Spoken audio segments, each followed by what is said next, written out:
माजी आमदार शेख आसिफ साहब ने अपने कुछ अहबाब के साथ निफाड़ में अजीत दादा पवार साहब से मुलाकात की थी और उस मुलाकात को उन्होंने खुफिया रखा था। हमें अपने ज़राए से जो है तस्वीर भी मिली और तफसीलात भी मिली, तो हमने शामनामे के अंदर तस्वीर के साथ जो है इस ख़बर को शाये करवाया कि माजी आमदार शेख आसिफ साहब जो है हमेशा मीडिया में छाए रहने की कोशिश करते हैं और छोटी छोटी बात को भी वो मीडिया के ज़रिए लोगों के सामने लाते हैं। तो महाराष्ट्र के deputy chief minister Ajit Dada Pawar के साथ निफाड़ में उन्होंने मुलाकात की, तो इस मुलाकात को उन्होंने खुफिया क्यों रखा, वो इसका जवाब दे। हमने इस तरह की ख़बर लगाई तो उसके 2 दिन के बाद जो है माजी आमदार शेख आसिफ साहब ने प्रेस कॉन्फ्रेंस ली और उस प्रेस कॉन्फ्रेंस के अंदर ऐलान किया कि हम एनसीपी शरद पवार को छोड़ रहे हैं और हमने अपने साथियों की दस्तखत के साथ लेटर उनको देने का फ़ैसला किया है और हम आने वाले 2024 के इलेक्शन में, असम्बली इलेक्शन में आज़ाद उम्मीदवारी करेंगे। तो हमने उसी वक्त इस बात को समझ लिया था कि जो ख़बर हमें निफाड़ की मीटिंग की मिली थी कि ये आज़ाद उम्मीदवारी करेंगे, इनकी अजीत दादा पवार की एनसीपी से उम्मीदवारी करने की बात हुई है और मालेगांव की आवाम को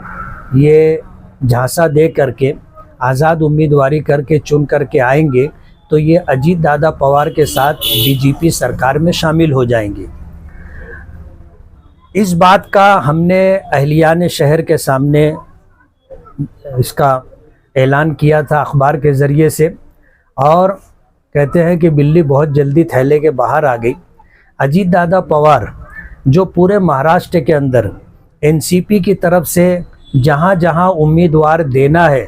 वो उन जगहों का दौरा कर रहे हैं और वहां जा कर के उम्मीदवारों को हौसला दे रहे हैं और इलेक्शन लड़ने के लिए फंडिंग भी उनकी तरफ से हो रही है। मालेगांव आना था तो जाहिर बात है मालेगांव कोई माजी आमदार मरहूम शेख रशीद साहब की ताज़ियत के लिए नहीं आए थे। बात यह है कि उनको गए हुए 8-10 महीने हो गए, उनकी बेवा 4 महीना 10 दिन की इद्दत गुजार करके इद्दत भी ख़त्म कर चुकी और मालेगांव के लोगों को अब मरहूम शेख रशीद साहब के जाने के बाद जो हालात थे सदमे के वो भी ख़त्म हो चुके हैं। ऐसे हालात के अंदर अजीत दादा पवार के आने पर यह कहना कि वो शेख रशीद साहब की ताज़ियत के लिए आए थे, मालेगांव की आवाम को बेवकूफ़ बनाने जैसी बात है। पूरे महाराष्ट्र के अंदर अजीत दादा पवार का दौरा है और जहाँ जहाँ उनको उम्मीदवार देना है वहीं वहीं वो जा रहे हैं। मालेगांव आने की गरज भी यही थी कि यहाँ पर जो है उम्मीदवार देना है। अब जाहिर बात है मालेगांव की आवाम बहुत हसास है और पिछले जो पार्लियामेंट के इलेक्शन में बीजेपी के ख़िलाफ़ मालेगांव की आवाम ने जिस तरह भरपूर वोटिंग की कि पूरे देश के अंदर एक तारीख़ बनी कि बीजेपी के उम्मीदवार डॉक्टर सुभाष भामरे को मालेगांव सेंट्रल से 4,527 वोट मिली और उनके मुकाबले में सेकुलर उम्मीदवार को 1,98,000 से ज़ायद वोटें मिली जो उनकी जीत का सबब बनी। ऐसे शहर के अंदर अगर कोई चुन करके जाता हो और बीजेपी में शामिल होता हो तो मालेगांव की आवाम उनको वोट नहीं देगी। इसलिए उन्होंने अलल ऐलान अजीत दादा पवार की पार्टी एनसीपी से उम्मीदवारी न करते हुए आज़ाद उम्मीदवारी करने का फ़ैसला किया और उनकी उम्मीदवारी तय करने के लिए अजीत दादा पवार मालेगांव आए और ख़ुद माजी आमदार शेख आसिफ साहब ने कहा कि इन्होंने आकर हमें हिम्मत दी, हौसला दिया। आप समझ सकते हो कि हिम्मत देने का मतलब क्या है। तो वो उम्मीदवारी करेंगे और मुझे ऐसा लगता है कि वो आए थे तो टोकन भी दे करके गए हैं।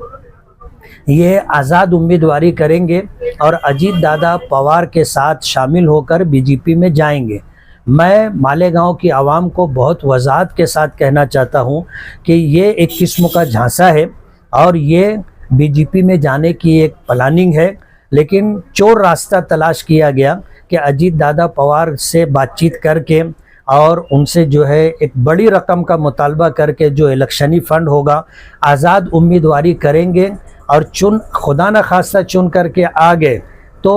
ये पूरे मालेगांव का सौदा करेंगे, उनके वोटरों के वोट का सौदा करेंगे और अजीत दादा पवार के साथ शामिल हो करके ये बीजेपी में जाएंगे। इसे मालेगांव के वोटर नोट कर लें।